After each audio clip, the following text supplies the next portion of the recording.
Mount Amigo isn't very high, but the view from the top is exhilarating, and the climb is rugged enough with no real dangers for experienced climbers.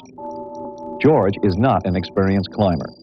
He took a shortcut along a ledge instead of following his friend Tom up a slower route. The ledge crumbled behind him. Now Tom is trying to guide him to safety. George, no! Don't look down. Just hold steady now.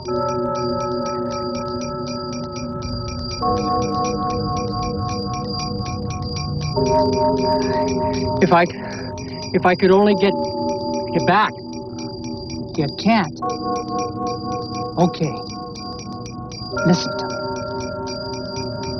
Feel with your hands what I tell you to feel. Feel the rock and inch along.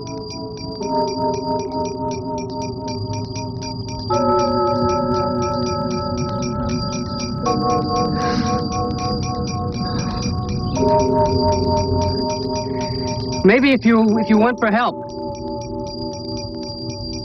I don't know how long I'll be. I don't know how long you can hold it out here in the sun. I feel like such a fool. Don't worry about anything except what you feel with your hands. Get it?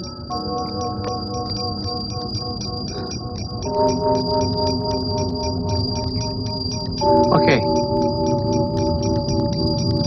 Okay. A little to your right, there's a rock knob. No, don't move until I tell you. Beyond that, the ledge widens. If you can just get a handhold on that knob, you can make it. Okay. Easy. Slow. Easy does it now. You think I can make that space? Sure. Sure thing, George. Sure. George's existence now depends largely upon a careful and delicate coordination of his senses. These senses are part of every human survival kit, but we're usually aware of them primarily as windows on the world. We perceive and enjoy our world through an intricate network of sensory stimuli. The tastes of pleasure.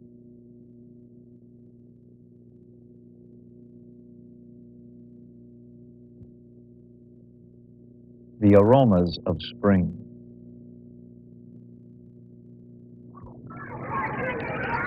The sounds of childhood.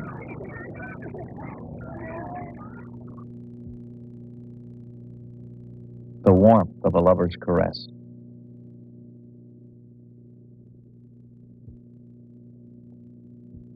The excitement and pain of discovery.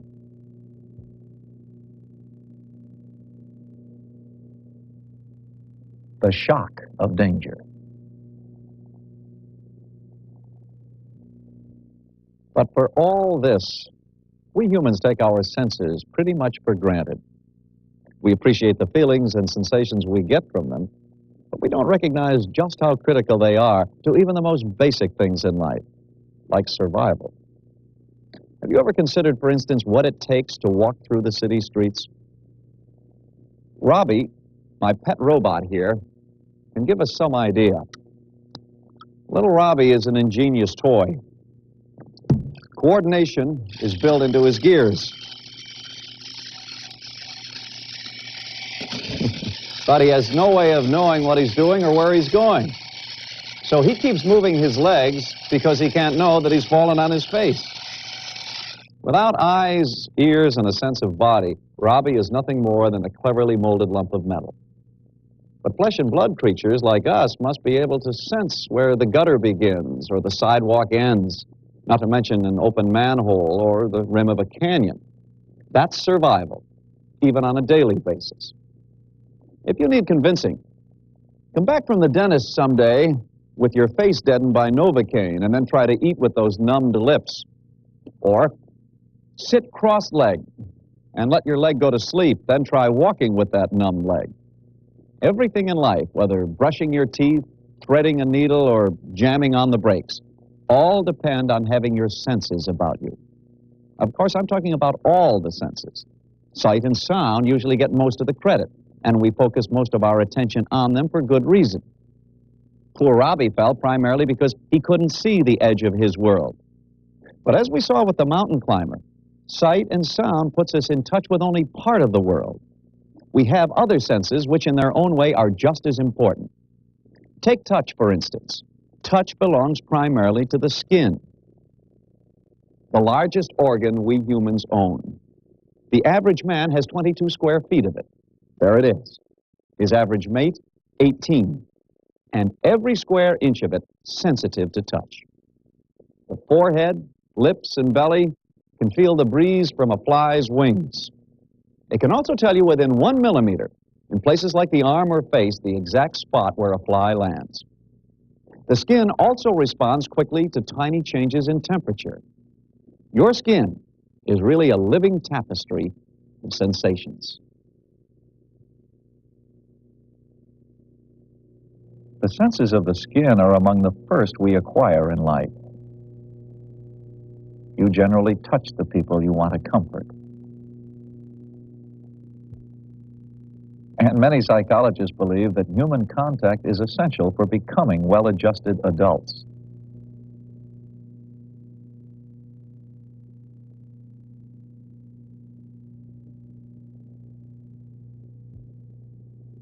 Adults who depend on touch for sustaining their desires and fulfilling their love.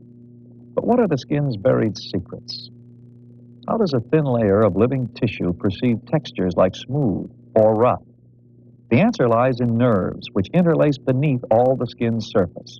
Some of the nerves end in special structures that sense different kinds of stimuli. By placing fine electrodes in an alligator's pressure-sensitive nerve, we can measure the nerve's response to a stimulus. The machine prods with the same measured force each time. The prodding stimulus appears as a line on the oscilloscope screen.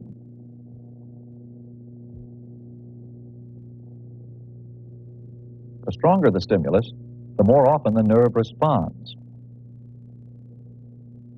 The nerve responds in a series of pulses, which appear as a series of spikes across the response line. You can see response on the screen. If we prod harder, the nerve fires faster.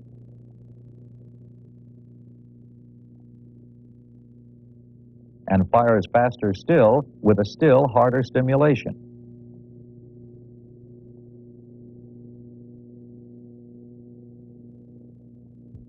So we see that a pressure sensor in an alligator's foot responds to a variety of stimulus strengths. Each receptor does have its limits.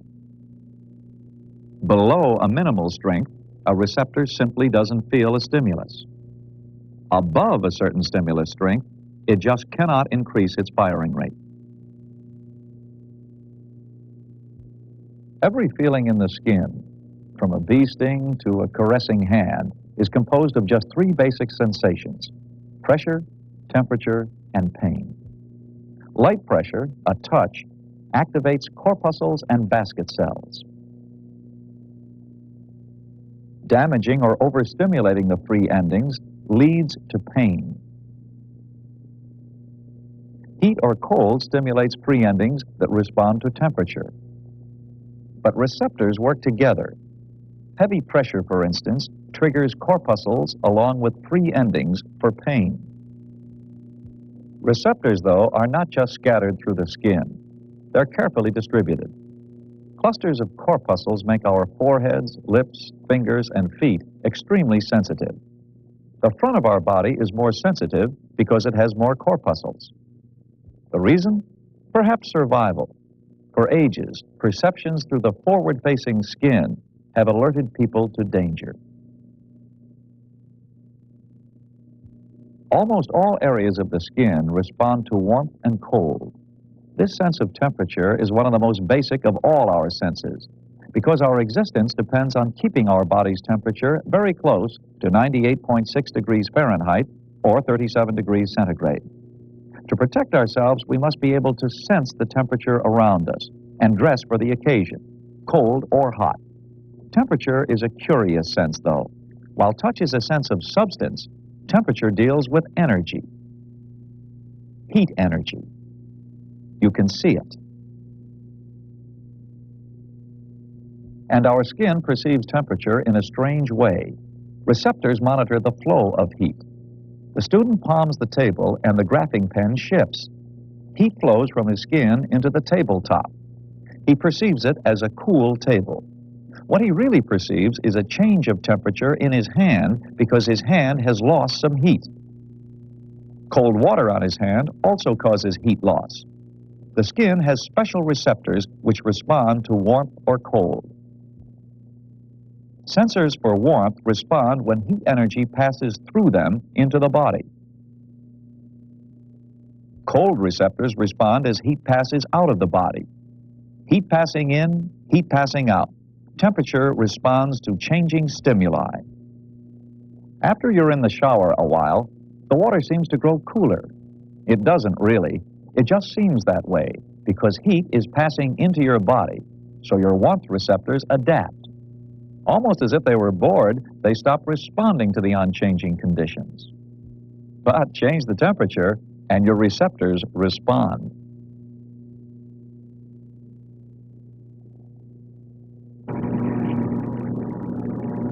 Okay, check that probe, make sure it's comfortable.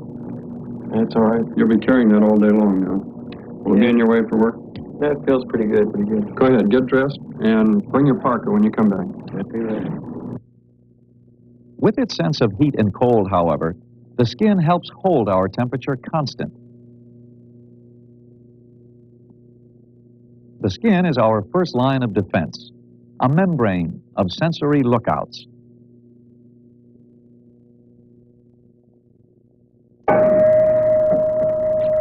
Okay. Is that holding on tight? That's pretty good. So you see your temperature coming out here, already recording? Yeah. I don't want it coming loose. Now you keep this parka with you at all times, even when you're in your room tonight, because we'll be listening in on the air temperature on your radio there. Okay, I'll be in tomorrow morning. By recording our skin's temperature during a winter day, we get some idea of what a staggering job the body and skin do in holding a constant temperature. On the right of your screen, you can see two continuous graphings. The upper graph records conditions in the outside world. The lower graph shows the boy's skin temperature at the same time. Throughout everything we do, driving, walking, writing, playing, during every second of an active day or a restful night, the temperature on the skin stays steady. The skin takes much credit for the body's temperature. It acts as a blanket, insulating us against cold. The sensors tell the brain when to shut off blood to the skin. And the same information starts us shivering. Against heat, the skin acts as a sieve, letting out excess heat. Heat receptors start us sweating and help the brain decide to shut down operations. But temperature control is always operating, even when input from other sensors is more critical.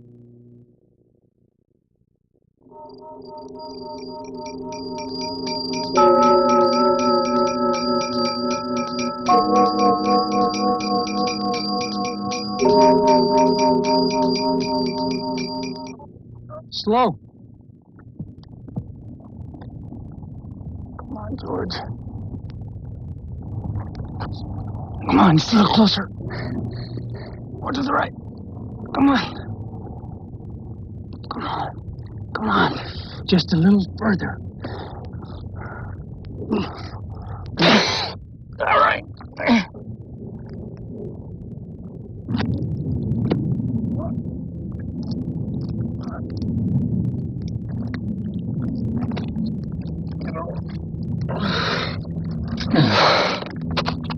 George will survive.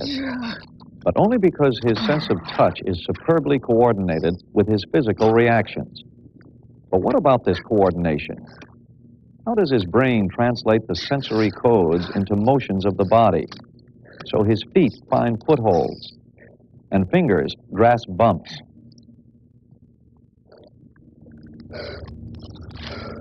Not too much.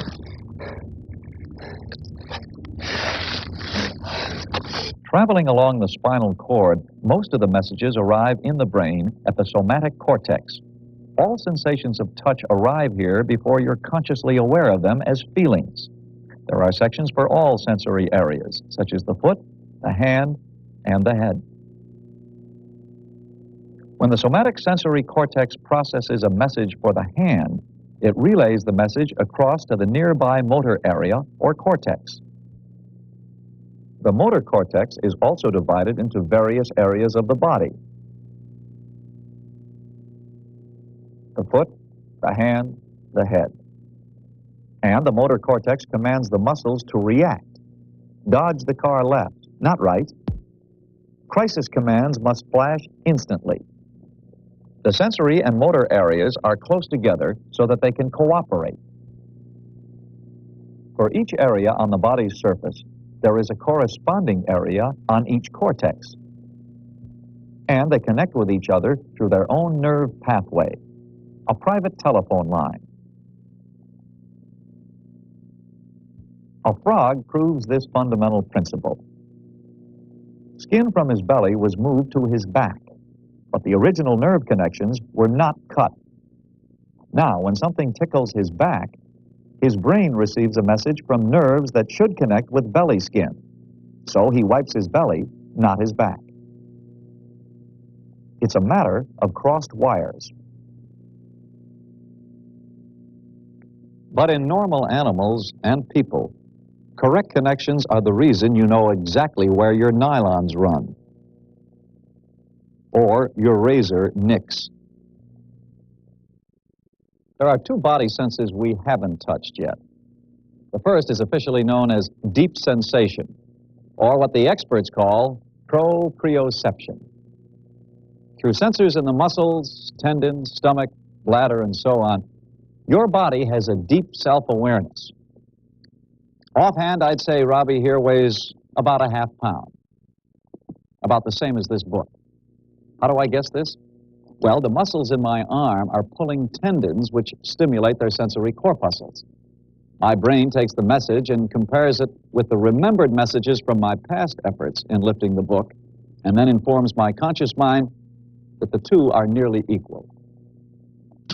Sensory corpuscles give me the ability to estimate weights.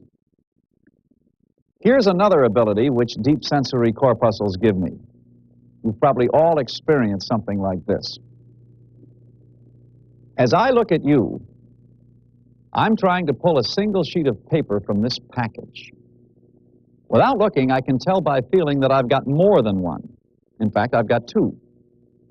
The corpuscles in my knuckle joints can perceive the difference in angles that the extra page makes. A page is about 6/1000ths of an inch thick. The deep senses then give us the ability to judge the shapes as well as the weights of things.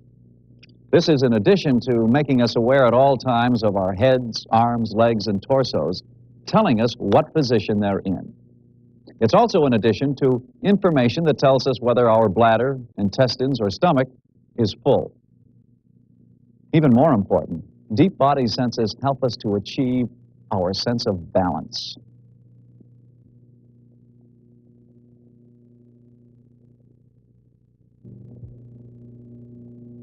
The deep body senses play a large role in physical coordination.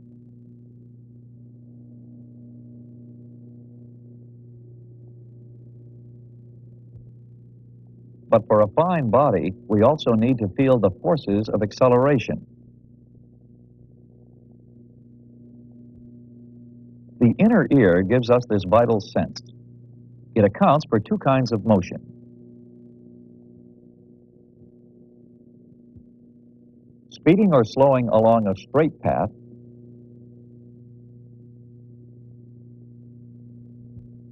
and speeding or slowing in a curved path.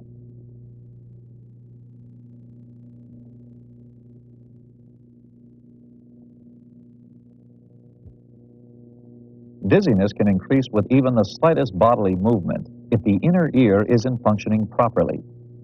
Our sense of balance is controlled from the utricle and saccule of the inner ear.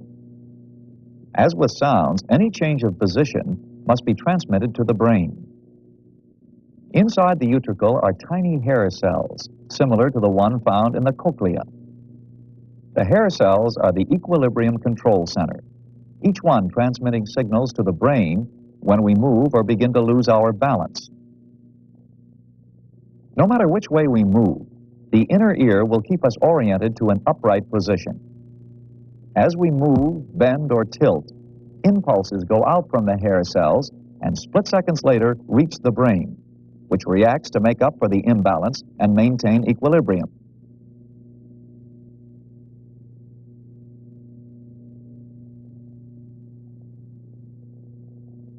When we stand straight again, the impulses slow down. The brain no longer has to be alerted. Rotary action of the body is detected by the semicircular canals of the inner ear. No matter which way we revolve our bodies, the inner ear will help prevent dizziness. Fluid inside the semicircular canal moves with each circular turn of the body.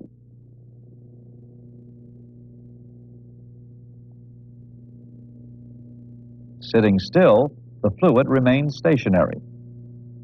Moving in a circle, the fluid moves with the body motion.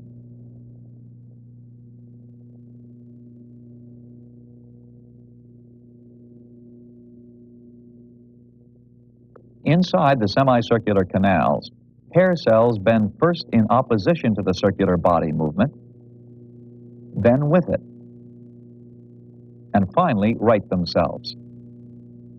The fluid moves with the turn of the body.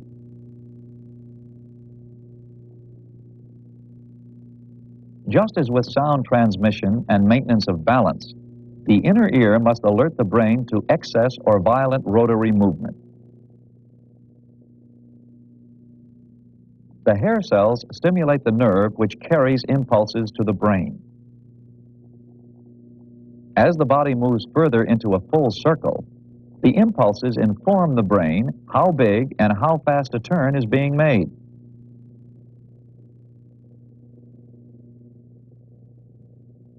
The inner ear is a delicate and complex instrument, transmitting sound, controlling balance as we bend, move, turn.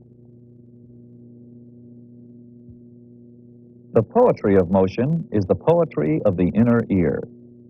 It makes beautiful, complex motions possible.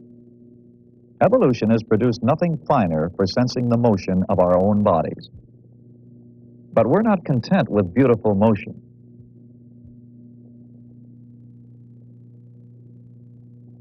We want the sky.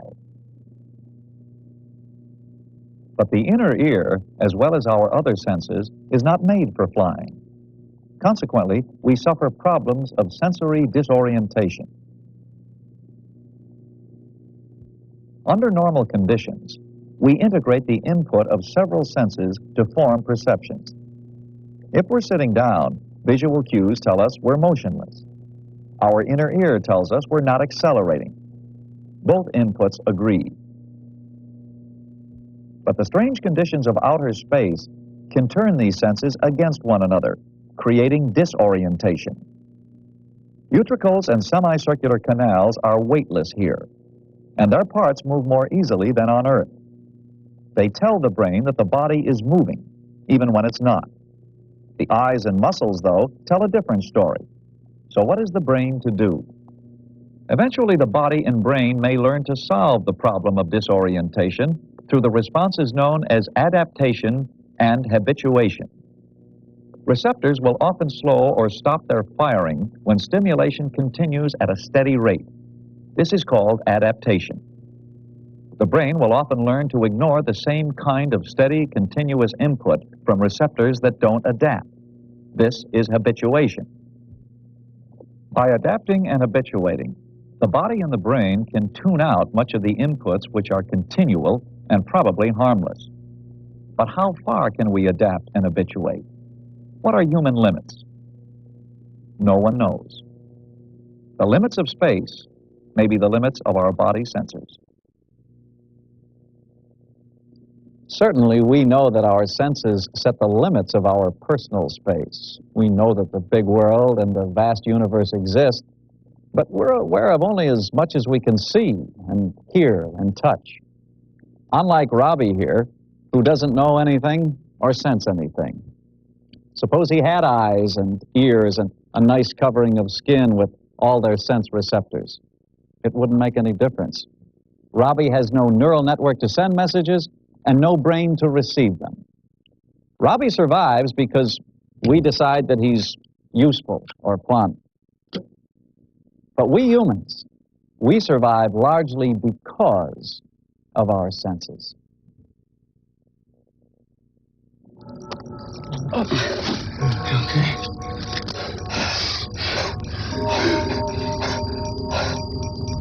Surviving is reacting to the world, an impossibility without our senses. Usually we don't use them as George had to, groping desperately for the tiniest bumps on a sheer rock. Instead, we tune subconsciously to a symphony of silent feelings. And our most intimate senses lie in this marvelous fabric, the skin, at once a hide, tough and flexible, and a sensitive web of nerves.